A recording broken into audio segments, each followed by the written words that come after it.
First bases dropped on a Saturday Power Hour edition of Soccer Down Here. Thanks for hanging out with us today.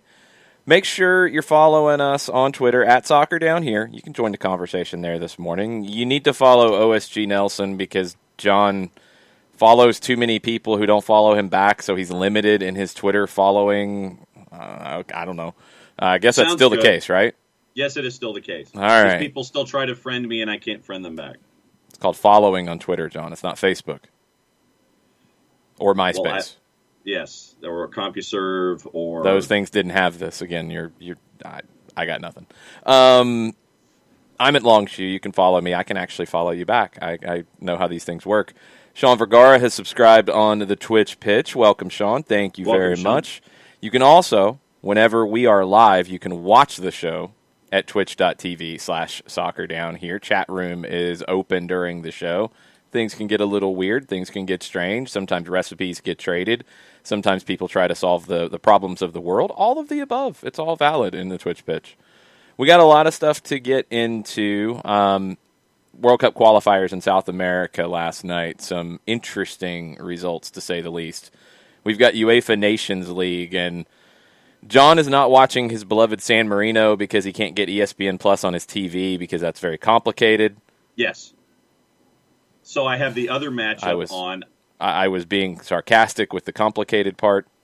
I have ESPN.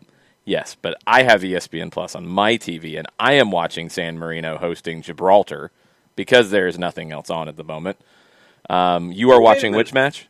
Malta and Andorra on 2-NA, and right now they just started the second half. Andorra is up 1-0 after scoring a goal in the third minute. Yes, UEFA Nations League D. Is this League D? Yes, League D. League D qualifies when there's nothing else on. You can put the game on. Yes. Watched Manchester United and Manchester City from the FA Women's Super League earlier this morning. Yep. That was on NBCSN. There's another match coming up on NBCSN. Jessica Charman's beloved Reading is in action on NBCSN at 11:30. Who do they have in that match? Oh, you had to ask. I saw the grid, and now it's Women's Super League. I got it. It's going to take you forever. Everton, they're headed to Everton for that match. Aston Villa and Birmingham City are scoreless right now in the 33rd. For those of you who turned on NBCSN, watched that match this morning, let me know what you think. Manchester United still at the top of the table as of now, although Arsenal could pass them with a win. Manchester United's on 17. It was a good comeback from them. Manchester City's in 5th. A little bit of a slow start to the season for Manchester City. They're on 12 points through 7 matches. Manchester United is on 17. Arsenal's played 6. They're on 15. Chelsea's only played 5. They're on 13. Everton, who plays Reading here in a bit, is on 13 through 6 matches. Really cool to see NBCSN having these matches on. Tobin Heath with a golazo this morning. Yeah. Oh. Bernd Dershberger says, kind of a disappointing game other than Heath's goal. I was talking to somebody else about this one as well, and I think when you watch the women's game around the world, I'm really starting to notice how at times England and the U.S. feel a little outdated, while Spain and the Netherlands and Germany feel a little more modern in the women's game. There's a little bit too much of an emphasis on direct play in the FA WSL and in the NWSL and just in the English and U.S. women's games in general, to the detriment of technical ability, to the detriment of maybe some more nuanced tactical setups, things like that. It feels a little bit of a throwback where speed and power, that's a power hour, so it's probably appropriate. Speed and power are the characteristics that are looked for the most. I think that's going to change with more players coming in from more places around the world, but the coaching has to change as well. The coaching absolutely has to change. And I will admit this morning, I enjoyed watching the Manchester Derby. I wasn't necessarily looking at things from a tactical sense. I was just more engrossed in the fact that it was red versus blue, and it was Manchester City's, first 45 was theirs, and then Tobin Heath scores the absolute screamer, and then you've got the scramble in front. So I guess I was looking at it more from the rivalry perspective this morning, but now that you mentioned that, I'll focus on the actual action as a part of my staring at it in the future. No, the rivalry was good. I mean, that's the thing about the sport that I think gets lost at times. Rivalry emotion can make a match between two maybe less interesting teams a compelling match. I enjoy compelling matches at whatever level they're at. And right. I think you understand like the differences between a Champions League final, a World Cup final, and a college match. You know, I mean, you kind of know where the levels are, but compelling is compelling. And a match can be maybe not well played, but compelling. Yeah. Right. Those things can happen in the game. I'm not somebody who has to watch just the top level, and that's all I'm ever going to enjoy. I just want things that are interesting. And in matches that are maybe at a little bit lower level, you're looking for individuals that stand out. You're looking for a back and forth in a game. You're looking for other things, but it can still be a good watch. It doesn't mean it's not a good watch if it is not the top league in the world. Right. And that's an argument that we have about Major League Soccer. It's an argument that most leagues have when you want to compare to which league is the best. I mean, maybe it's a very U.S.-centric thing. I don't know. But this idea that, well, if it's not the top league, I'm not watching it. Well, you're missing out on a lot. Just saying. Yeah. No, like I said, for me, it's an instant drawing card, looking at a rivalry match and those kinds of things. And so even if I don't know a whole lot about the players on both of the rosters, if I understand that it's a rivalry, for me it's a draw, and I'm instantly attached to it from a viewing sense because of that notion. Yeah, let's get into the Twitch pitch stuff from all over the place here. We will get into the Nations League and the matches later today. We'll get into the South American World Cup qualifiers as well. Some updates on MLS in 2021 as well. But let's start with your questions on the Twitch pitch.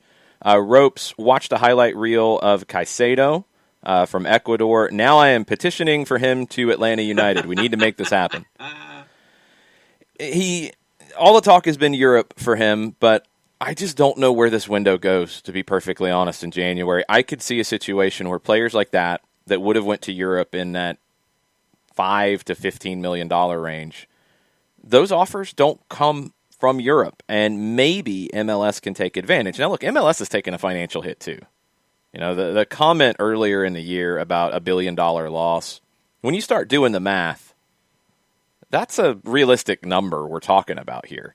Yeah. Now, that could end up being better than others because that's across the league. That could end up being better than some other leagues and clubs around the world because of the structure of MLS. But are you going to have a lot of owners who are willing to invest? Because bringing in a young player, you never know how it can go. It's an investment. I think Caicedo can come in and play straight away, but it is still an investment that some owners might not want to spend on. He's one that if he was available for Atlanta United, for other teams in the league, he would be a benefit for the league if they could go and get him, instead of him going to Europe first, coming to MLS. But in general, I think MLS needs to start looking and building relationships in Ecuador because it's a good league. There is a focus on youth development in that country that is very strong, and the market is very reasonable. You know, it's a little bit more inexpensive than Argentina, far more inexpensive than Brazil. I think it's more inexpensive than Colombia as well. And the level of players, very good. Very, very good. The question is just the level of competition they've played and how big of a jump is it to MLS. It's a jump, but I don't think it's an unreasonable jump. So I think it's a market that MLS needs to look at more. They had connections with Ecuador back in the day. You had Alexi Lalas, Joe Max Moore, a few other players go on loan to Ecuadorian clubs in the MLS offseason. Time to rebuild those because the player development models in Ecuador are very good. Are there any other countries off the top of your head that would be market reasonable countries where these relationships should be encouraged to? Well, I mean, in South America, I think Uruguayan players also adapt really well to MLS. I would look there. Peru and Chile are two to keep an eye on, and MLS has started to bring in more Peruvian players, especially here lately. But Ecuador is the one for me that I think produces the most adaptable player to MLS. So I would love to see more Ecuadorian players make their way here. Yeah, that was, when you mention a country, that's my follow-up question. It's like, all right, where else can these relationships be fostered and encouraged to where you're seeing quality players come into MLS, even though they may want to go to Europe? Once again, we talked about it with other countries where MLS can be that mid-ground where you improve and then you can be more marketable to European countries. And that's why I asked the question. Well, you said improve, and I don't know if that's the word for every team and every coaching staff. Some coaching staffs need to be better at improving players. The bigger thing is that it's a bigger shop window. Look, European clubs are going to look at MLS more than they are the Ecuadorian league. Right or wrong, that's just how it is. Players have talked about coming from South America here and saying they're getting more interest, more people are watching. Even Mexico. More people in Europe are paying attention to Major League Soccer than they are to Liga MX. Again, right or wrong, maybe it's just down to the language, but it's a bigger shop window for players to build a portfolio, build a platform, and make a bigger move. Now, you mentioned MLS, obviously the news coming out yesterday that they're looking to start, they figured out their start time for 2021. No, they're planning on a normal start. Planning and figured out are two very different things in the COVID world. Right. There had been some talk about them starting in April. There had been some people saying it could be as late as May. Article with Ann Peterson of the AP, MLSsoccer.com, has pieces of it as well. Mark Abbott, the MLS president, said, based on the crowded international calendar next year, we are targeting to start our season in early March as usual. The restrictions on our ability to have fans in our stadiums this year contributed to very significant financial losses.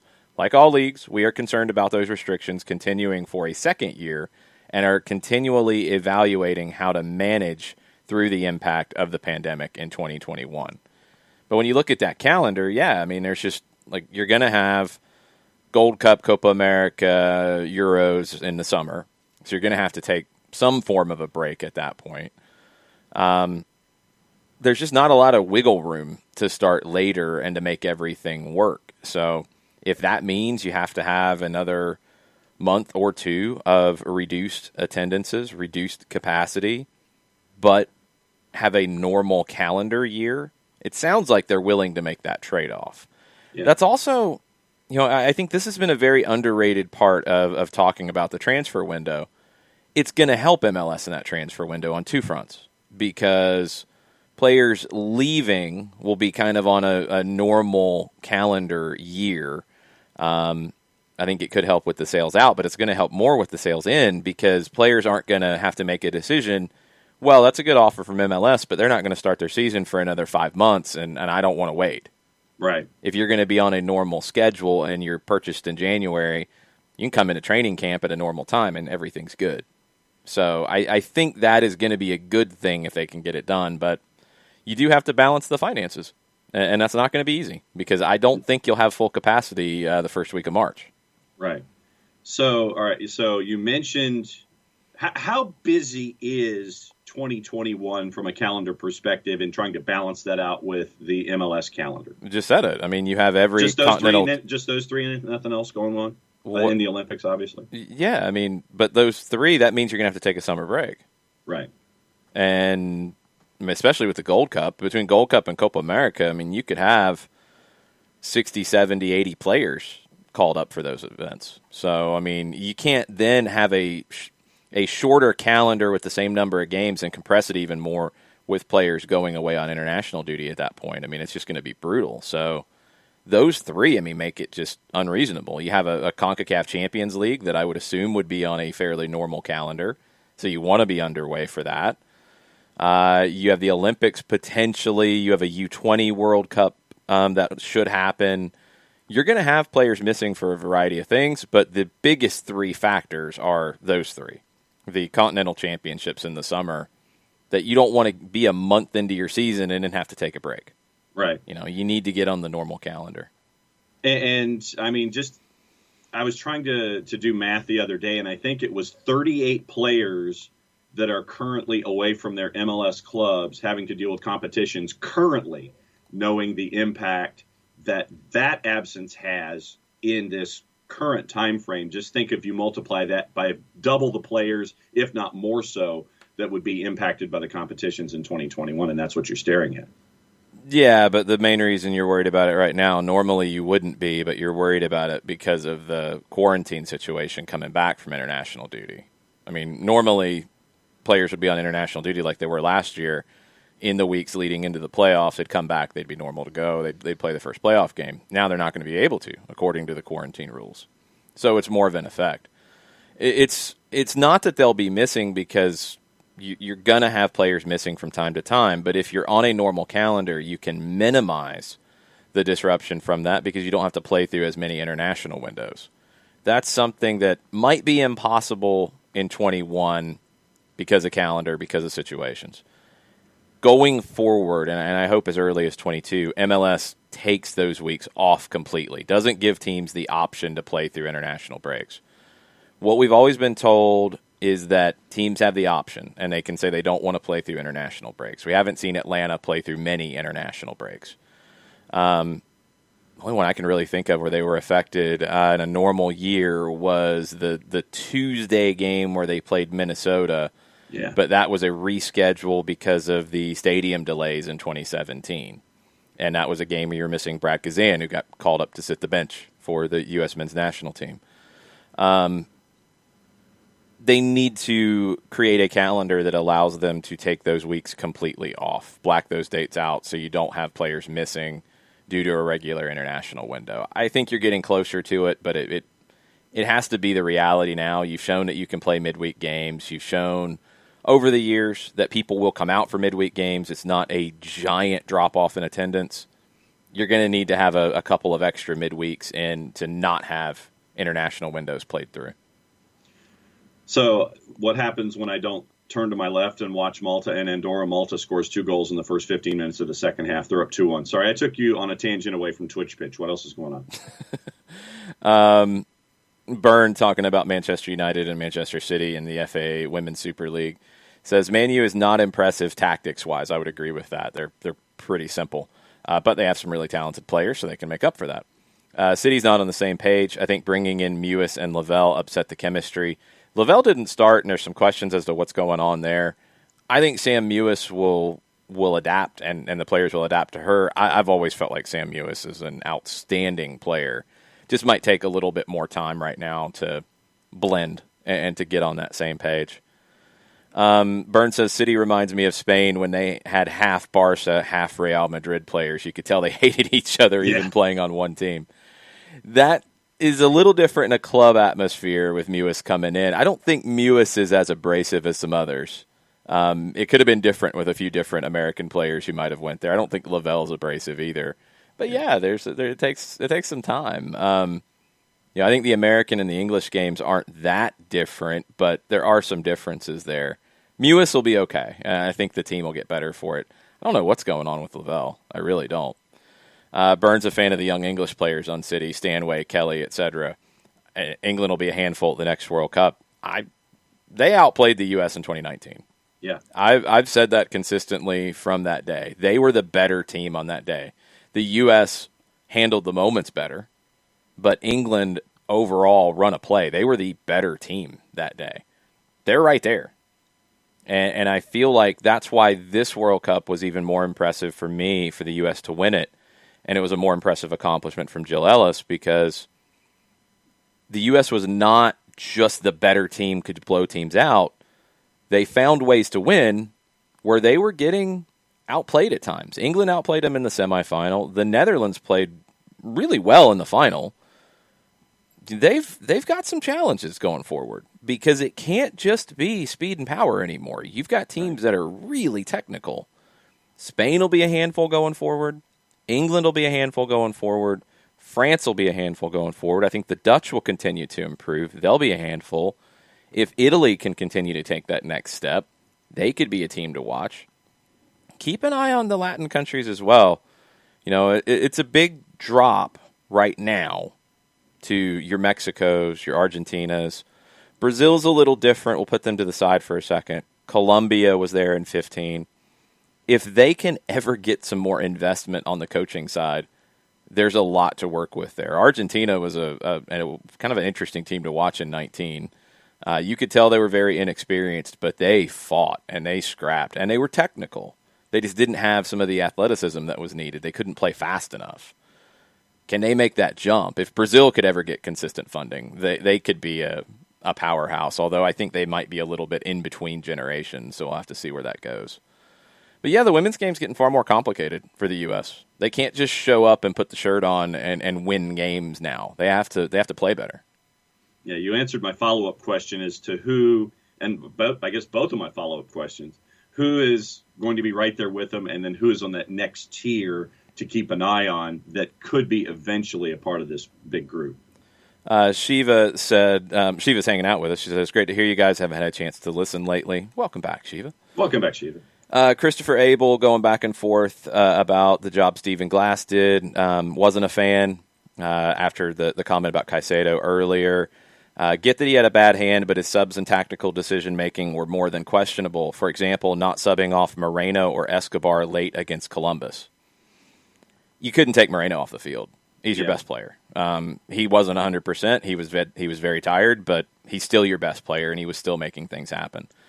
Escobar, I don't think you want to remove him from the game either. I mean, because he got a second yellow, I really don't care at that point. You're trying to win, and I'm not worried about it. He picks up a second yellow. Yes, he loses his head. That's not on Stephen Glass. Stephen Glass absolutely got a bad hand when you look at what he had to deal with. He had his only real game changers taken away from him at various points while he had the team. Pity Martinez transferred out. Ezequiel Barco injured. Jurgen Damm starting to get up to full speed, hamstring. Kubo Torres, knee injury, was never 100% here. I mean, what can you do? You know, you're piecing it together and trying to be competitive, and they were competitive.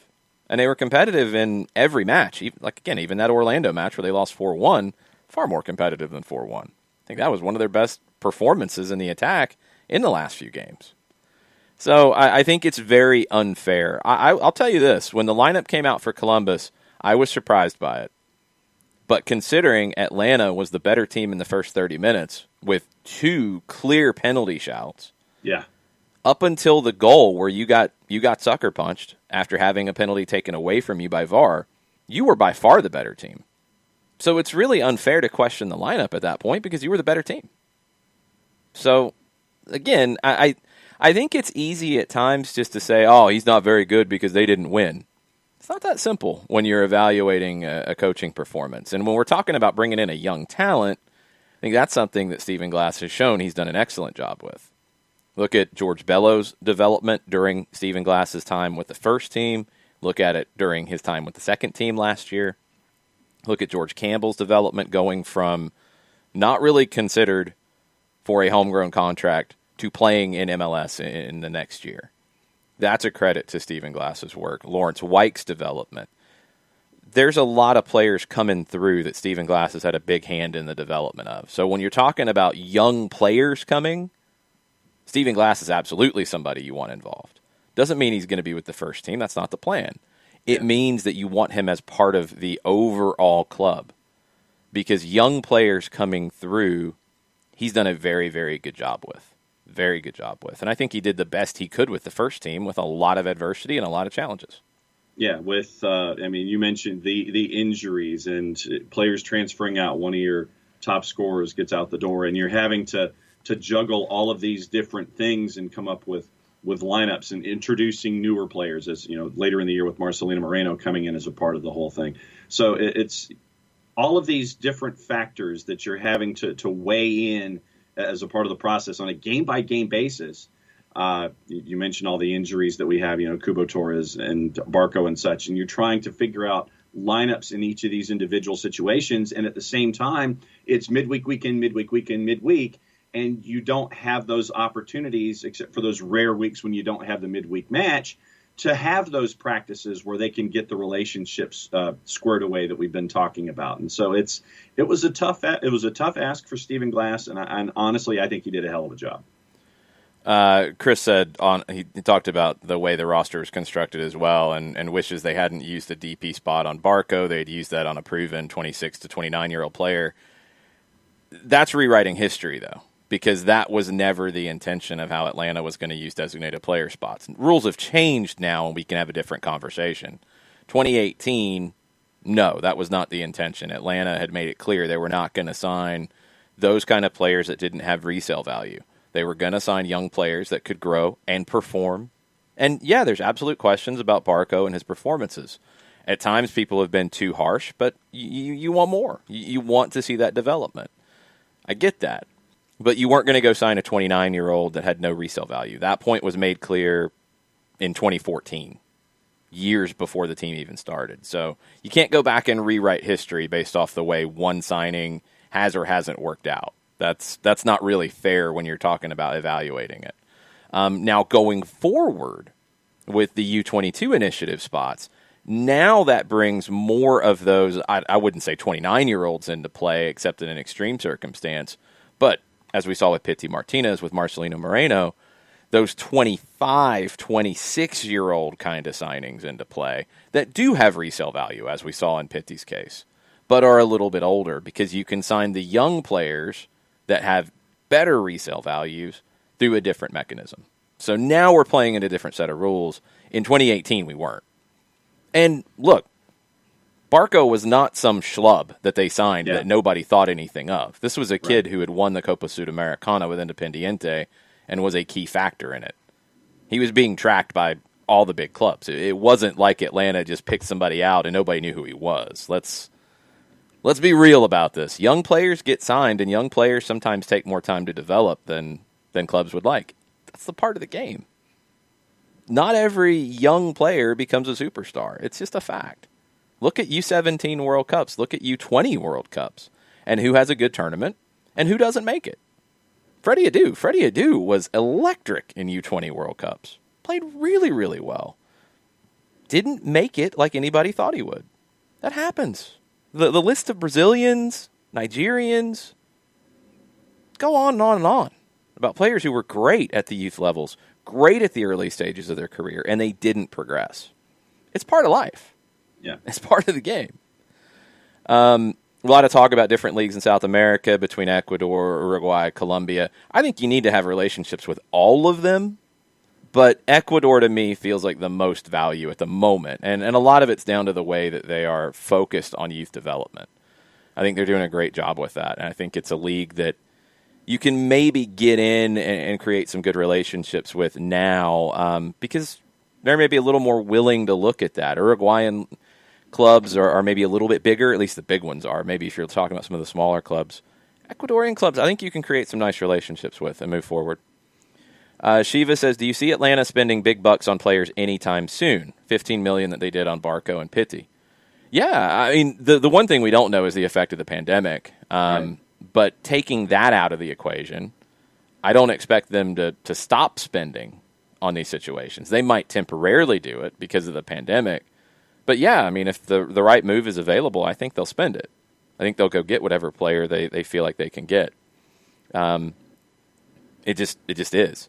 But it is you have designated player spots. You have those situations you got to worry about, sure. But in terms of just if you have the spot, will you spend that money?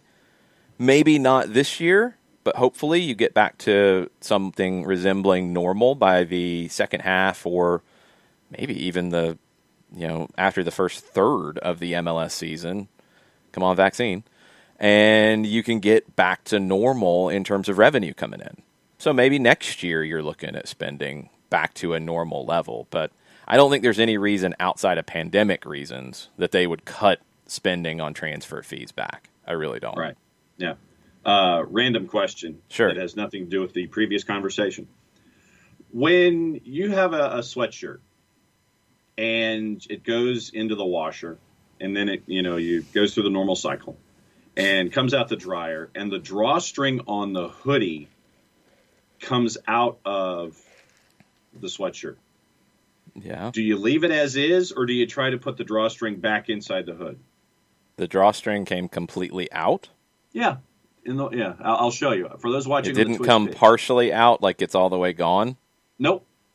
In this particular case, for those watching on the Twitch pitch, the drawstring, as it went through the cycle of the washer and the dryer, came all the way out. And I'm going to leave this as is because you don't want me messing with clothing in general. But I didn't know if anybody tried to put the drawstring back in with a hoodie. I've never tried to put a drawstring back in anything when it came completely out. Okay, just checking. When one side gets yanked up inside of it, yes, that's easily fixable. But when the whole thing comes out, no, I have not tried that. That is a bizarre question, John. Well, but like I said, I'm dealing with this issue with this current hoodie, and I didn't know if it was something that that folks went ahead and pursued and put it back in or not. Burns said he watched some of the Sun Belt semifinals yesterday, but he said he got dizzy from the football lines. Don't know how you guys do it. How were those semis, by the way, for those who didn't get to watch? First game, Georgia Southern was game in the first 45, and then kind of fell apart in the second half. They ended up losing 6-0. It was 1-0 at halftime. Coastal Carolina is pretty good. Their left back, who probably would be a center back, or maybe best situation for him would be a left center back in a line of three. Scored 2 goals. One was a great header, kind of sneaking up on the back post. The other was with his left foot. Played some with New England Revolution's academy, Marcelo Lage. He's really good for Coastal Carolina. Second game was a really good one. Early goal off a set piece for Central Arkansas. Late goal off a set piece for Georgia State. Went to overtime. The second overtime, players were cramping up everywhere. And went to penalties, and Georgia State ended up winning on penalties. So it was fun. It's weird. So like Byrne mentions the football lines, and a lot of people mention football lines in these situations. I really didn't notice them in that way when I was calling the game. There were moments when the play stopped that it kind of helped me reference like how far away from goal, stuff like that, and I used it in that regard. But I really didn't notice it that much. The setup at Center Park is great. The field is wide. I was concerned about how wide it would be. I didn't measure it, but there was a lot more room on the sidelines than I thought. I don't know if it's 75, but it's easily 70 yards wide, and I think it might be more like 72 or 73. Great setup. Great setup there. The way the stadium is built for baseball, some of the camera positions are really good. The stuff behind the goals is great. Some of the shots that they were capturing in early build-up phases of play were really cool. It was a unique angle to have at times that I'm just not used to seeing, so that was cool. It was a blast working with the Georgia State production crew, everybody at the Sun Belt, to have a chance to call those games. You might notice my voice is a little raspy today, a little bit.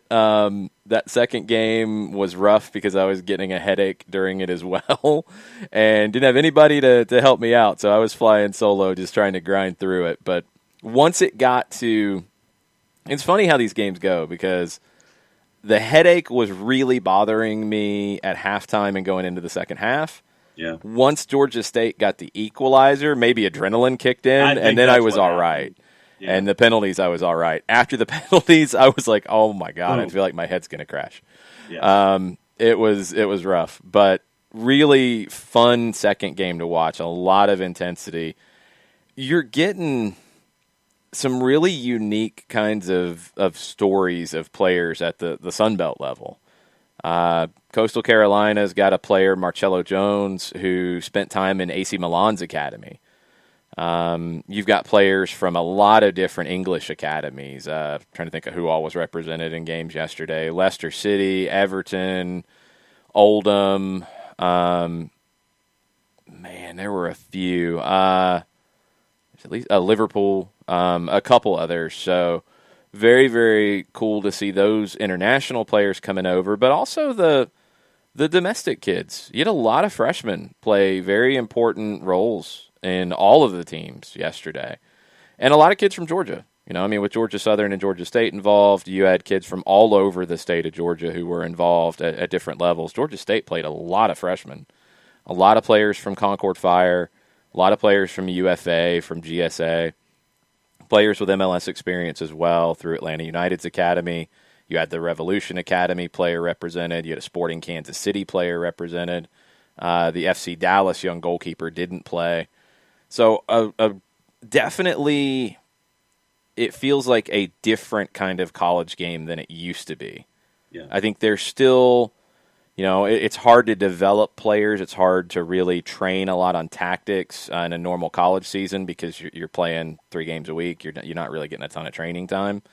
So it's a lot of physicality, a lot of physical preparation is involved. And I think if they can get the schedule the way that some are pushing for, to have it be a full year program, a fall to spring program, you'll see more development in college. But it's kind of impossible with the current calendar. This year's a wash because just the fact you were able to have a Sun Belt Conference tournament, I mean, they're one of 2 men's conferences that are having a tournament. That's pretty impressive just to pull that off. It was making it up as you go in a lot of ways with what the season looked like in the Sun Belt. So it's a credit to the conference, it's a credit to the schools involved that you didn't have major issues. You didn't have huge amounts of players who were unavailable for games. You only had a handful of games between the 4 schools that were involved canceled this season due to COVID issues. Everybody took it very, very seriously and really did a good job with it. So the finals tomorrow at Center Park Stadium at Georgia State, Coastal Carolina and Georgia State. It's a rematch from 2019. It'll be on ESPN Plus, 1 o'clock. There's also tickets available if you want to go out and check it out. So 1 o'clock for the Sun Belt Final tomorrow. Matt Stewart's got the call on that one. And the Sun Belt, it's not just in soccer, but the Sun Belt has been one of the conferences in Division I. I mean, especially here during college football season, where they have been one of the group of 5 conferences that wanted to try to figure out as best they could how to have games being played. And so the Sun Belt, regardless of competition, regardless of sport, they've been trying to figure out ways to have college competitions this year across the board. Yeah, they've done a good job on it. Man, we've gotten attacked by a whole series of bots on the Twitch pitch. Do we know the country? No, because there's a whole bunch of them. This is not a normal thing. This is very weird. Colonel's catching up with us from past shows, and he says no one in his family. Oh, what are you drinking this morning, by the way, because of your voice? Coca-Cola. Okay, I didn't know if you were doing mate or anything like that. So, no. Colonel says no one in his family's been to a grocery store since March because pandemic. They also have all that other stuff you folks drink. # Soda Wars. And he has linked to me from Amazon the possibility that I could purchase Diet Cheerwine through Amazon.com. Oh, well, see, there you go. Then you don't have to worry about it. Public service. Thank you, Colonel. Yeah, totally. Sorry, those of you who are trying to watch on... Well, you're watching on Twitch, and that part's fine, but sorry for those of you who like to chat because of these moronic bots that are ridiculous. They're clogging the chat line? Beyond clogging it, yes. And, man, there's a lot of them to block. So I'm trying to catch up. I apologize. Good grief. Okay. Talk about what you want, John. I'll follow up. Okay, so we got Nations League juice boxes. Ooh, what do we have? That's all. Yeah, we got, and this is true degenerate territory here, because if we're talking about it. Oh, by the way, San Marino still has not scored. It is tied with Gibraltar in the 85th. Action at noon, and at 2:45 today. There's also a boatload of games tomorrow in a bunch of different leagues. And wow, there's more. Wow, there's a lot of games tomorrow. 2, 6, 9, 12, 15, 16, 17. 18 matches tomorrow, and we've got another 7 today. Noon, you've got 3, and I know that you'll all be locked into the Azerbaijan-Montenegro match. The Montenegrins are favorites there on the road. Cyprus and Luxembourg. Luxembourg is a favorite on the road. Latvia at noon is a favorite against the Faroe Islands. Latvia is a plus 127. Probably the biggest match that has a decided favorite is at 2:45 with Germany and Ukraine, and there's news attached to that. Germany a minus 476. Ukraine is a plus 1152, and your draw is basically a plus 600. biggest numbers on the board at 245. And you said there's news attached to it. So what is said news? It has to do with the positive tests, right? I'm asking you. You said there was news attached to it. What is the news? Hang on. You said it. I did. I know. You set something up and then you just left it. And I'm like, yes. And? I'm blocking bots over here. Yeah, you're blocking bots. So, no, there was the way that it's looking. 13 players could be out for Ukraine. That's the number that I was Is that match getting played at this point? Because I know there were a few questions about that earlier. Still right now it is being played. I've not seen anything to the contrary, sir. Okay. All right. I think the bots have moved on. If I'm ready to block them if need be. Christopher Abel says, do you still think the penalty being taken away on the Gallagher Room incident was incorrect? I saw the MLS Instant Replay show, and they were quick to agree and praise the referee for getting it right. What else is new, though? Not sure if it's correct or just more national media bias against Atlanta. I still think it's incorrect. I don't think they're really experts in this field, and I don't really take their thoughts on these situations that seriously. I like them as personalities. I like what they do when they talk about the game. I don't like the Instant Replay show that is sponsored talking about controversial situations because I don't know if they're actually talking about it or trying to generate clicks. Yeah. And you can't really do both in these situations. I 100% feel like it's incorrect. 100%. And here's my problem with the idea of the referee getting it right. Tell me how many times that call is not made. 1. 2, tell me how much outrage there was about that call being obviously wrong. Because remember, clear and obvious, that's when VAR is supposed to get involved in these situations. I didn't see anybody complaining about, that's not a penalty, that's not a penalty, watching it live. So that's two things. That penalty is given far more often than it is not, and I don't think it's ever overturned in that situation. There was contact. You can get into falling down, stumbling, slipping, whatever you want. There is contact. He's not allowed to get to the ball. I know Colonel disagrees too, and that's fine. I'm telling you how I feel. Nothing's changed based off the MLS Instant Replay show. I feel like it's a bad call. I feel like it's a very bad call. I feel like the Moreno one that wasn't even looked at was also a penalty. Yeah. So you have two of those go early and you don't get them, and then you give up a goal. Game over. Ball game. Mm-hmm.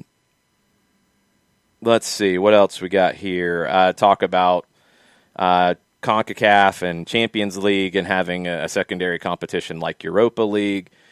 I just want them first to get CONCACAF Champions League to a group stage. It's time to do that. Yes, it's complicated with the schedule sometimes.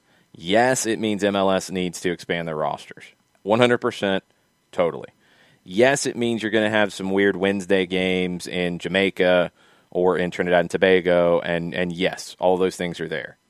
If the big clubs can do it, you need to try to want to be a big club. So let's get on board with it. Once you get that, then I think you can expand the CONCACAF League to be a little bit more like a Europa League as opposed to a play-in to the Champions League. That's an easy adjustment, but you got to get the Champions League to a group stage first, in my opinion. Otherwise, we're kind of wasting time there. Okay, so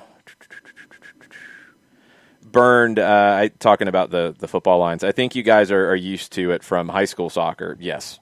It's probably fine after a few games. I just couldn't figure out where the sideline was. I think you couldn't see it on TV. Yeah, those are things that in some venues it's a little bit easier to tell. This was not the plan for the tournament to be at Center Park. The plan was for it to be at Panthersville, the Georgia State soccer complex. But with all the rain that we got this week, those fields would not have been playable over back-to-back games, let alone for Sunday. So they moved it to make sure the field was playable over to Center Park and might have been doing that on kind of a short notice. So it was the best they could do with it. I think that would be a good soccer venue for different situations. You're going to have to do different turf, obviously, and that should be something that Georgia State plans for because It's a good-sized stadium. It's a good fit. I mean, there's a lot of benefits to that stadium being used for soccer. I was worried about the field width. There's nothing to worry about. Random moment just came across on Twitter. We talked about the Manchester Derby this morning. Mm-hmm. Kudos to who's ever on social media this morning. Now, are we going with Racing Louisville right now? I have not heard them say that they want to be Spanish and be Racing Louisville, so I would call them Racing Louisville. Okay, so whoever's running social media this morning for Racing Louisville gets a salute and a nice job, because they ran the video of the Tobin Heath Screamer, mm-hmm. and their caption is, "What a strike by the club legend," with a winking emoji. We'll see if she ever plays for Louisville. I think they will. I think Heath and Press will both spend some time in Louisville. Just don't know when that's going to happen. D. Graham sends out congrats to Will Riley on signing with Stanford. Yes. A little bit of a back and forth on if he's going pro. He could still go pro. We see this sometimes with academy players who do commit to a school, but they still might sign a homegrown deal instead of going. Lagos Kunga was one that fell into that. He had committed to Furman and ended up not going. So, Riley, I think it'll be a big decision to make over the first 6 months of 2021. That's kind of where it fell into for Garrison Tubbs. Was the plan coming in, from my understanding, was for Tubbs to play a lot for Atlanta United 2 in the first phase of the USL season and make a decision. Well, as we know, they only played one game before the pandemic hit, and then you didn't play again until July. And he had already decided, I'm going to college at this point. There hadn't been enough to offer him a pro deal. From my understanding, I don't know if they offered him a twos deal, but he decided to go on to college. So he played a couple more games and then left for school. Riley, I think, would be on that Tubbs plan for next year. I would imagine he would play a good bit for Atlanta United too, and they'll have to make a final decision before he leaves to go to Stanford. I think this could have come up when it came to Will Vent, for example. Will Vent played, early in that season he was here in Atlanta, played a good bit, and I believe he was offered an Atlanta United 2 deal, and he wanted more. So he left and ended up going to Colorado and signing with them. It's decisions have to get made at some point. Riley's keeping all his options open. I mean, committing to Stanford's a pretty good spot to commit to. Yeah. But he could still sign a homegrown deal if the club feels like he's ready for that. And he's close. He's close. I think there might be others who are potentially ahead of him. He might be one who benefits from a year or two in college. We haven't seen Atlanta United do that yet, where they have a player who goes on to college and then they sign them to a homegrown deal. You can, so they'll still retain his rights, but I guess the only thing I worry about for him is speed of play at the next level. I think he has the ability. I think he reads the game well. I just worry about the physical nature of it for him at that next level. Can he play faster? Can he make decisions faster? Those are the things that I'll be looking for with Atlanta United too early in the season, because he's got the ability to play MLS. He does. He's got the ability for a homegrown deal, but is he fast enough? Is he quick enough? Those are the things to watch for. One place we haven't talked about South America qualifiers, have we? No, we haven't. Games yesterday. Uruguay went to Colombia and won 3-0. That is Colombia's heaviest defeat in a competitive match at home, and it's Uruguay's largest margin of victory playing away from home, excluding a World Cup playoff situation. Cavani scored early. Suarez scored on a penalty. Darwin Nunez scored in the 73rd minute on a long-range effort. Huge win for Uruguay. Brazil, they are undefeated in their last 20 World Cup qualifiers after their win over Venezuela. Nobody in South America outside of Brazil has had a streak like that. They had a longer one, 31 matches from 1954 to 1993 in World Cup qualifiers. Systems were very different back in some of those years. You might have played 4 qualifiers. I mean, it was all over the place in terms of format. But Brazil's the only one to have a 20-game streak, and they've got 2 of them. Beating Venezuela, not really a shock. Brazil and Uruguay on Tuesday will be a fun one to watch. Peru lost to Chile. Little bit of a surprise. Chile dominated. The goal from Arturo Vidal, absolute golazo. Ricardo Gareca at Peru, who's had a great run with them, got them into the last World Cup. They haven't won in their last 6. I like Gareca a lot as a manager. He re-upped with Peru. They would be very, very smart to keep him there. But I wonder if the pressure ramps up a little bit. We'll have to keep an eye on that. Gareca has done a great job there, but it's kind of hit the skids a little bit here lately. So the next games will be on Tuesday. We'll get you set up for that all next week. I was going to say we even have early juice boxes on those. They're very early, so there's no point in around. them. There is no point in those juice boxes. AFCON, what happened there? The biggest surprise was Sierra Leone coming back. They were 4-0 down to Nigeria. They came back to make it 4-4. That's nuts. That's just nuts. I think Sierra Leone is ranked 120 or so in the world. So, wild result for them on the road. Tunisia, 1-0 winners at home over Tanzania. They keep their perfect record alive in the qualifiers. Morocco, 4-1 winners over the Central African Republic. Hakeem Ziyech scored twice. And South Africa ended up winning 2-0 at home over Sao Tome y Principe.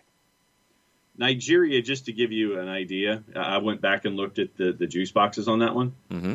Nigeria was a minus 625 to win. Sierra Leone a plus 1265. Your draw was a plus 577. Jeez, that would have been a nice bit of pay. Okay, so and now that you have me intrigued, since it was apparently 4-1 at the break, and then it was 3 goals in the second half. Okay, so your over under of 7.5.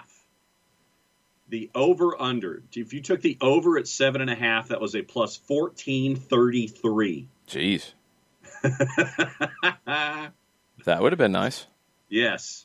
And so, yeah, that was the biggest one on the board, obviously. 6.5 is a plus 930, and it went down from there. But, yeah, plus 1433 for your total at over-under 7.5. Well, your beloved San Marino got a draw with Gibraltar. Yeah. Scoreless draw. That's about par. I mean, I honestly cannot remember the last time that they scored in European competition. They had 1 attempt on target. Gibraltar had 0. So that game was not all that fun. No. What's the rest of the I forgot to mention the other 245s. Portugal and France, Sweden and Croatia, which they're predicting pretty much it's even across the board. And then Spain's minus 105 going to Switzerland at 245. And like I said, there's over a dozen games tomorrow in various leagues and Nations League. Portugal-France is a little better than afterthought here. You're talking about the defending World Cup champions and the defending European champions in a match. It's in Lisbon. Portugal is ahead of France on goal differential. Both teams are undefeated in Group 3. They've got one more match after this, so it's a big one between those two. Spain visiting Switzerland. Spain needs a win to stay on top of the group. Very curious about this Germany match to see if it gets done and how that goes down. I haven't seen anything change on it just yet. Other games today, if you are looking for things to watch, you've got Mexico and South Korea. I believe that's a 3:30 kick. If pop-up ads would go away, that's what they do. They pop up. 3 o'clock, Mexico's a minus 141. South Korea's a plus 425. Your draw is basically a plus 250. All right. There you go. One more thing. Study from, who is this from? A British doctor researching the impact of COVID during professional sports. Chris Orton. He's a research fellow at London's Chelsea and Westminster Hospital.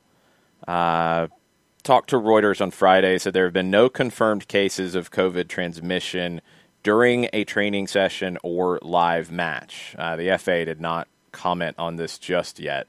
This was in response to Alan Brown from Ireland testing positive less than 24 hours after playing England in friendly at Wembley. Orton, quoted on the record, says, "As far as anyone is aware, on a governmental advisory panel level, there are no confirmed cases of transfer either in training or during sporting activities being performed. During the circumstances around the games is probably where you are much more likely to contract the virus. The risk to your own team is going to be greater than to the opposition, but that does not mean that it is necessarily occurring on the pitch." And he talked about rugby as well, because people were concerned about the scrums, the situations there. He said that the chances of transmission were not necessarily higher than in other sports. I still haven't seen anything really officially done on American football, which you'd probably think should be at some point. He said, with the benefit of video playback and GPS, global positioning system tracking, it is very easy then to see who has been in contact with whom.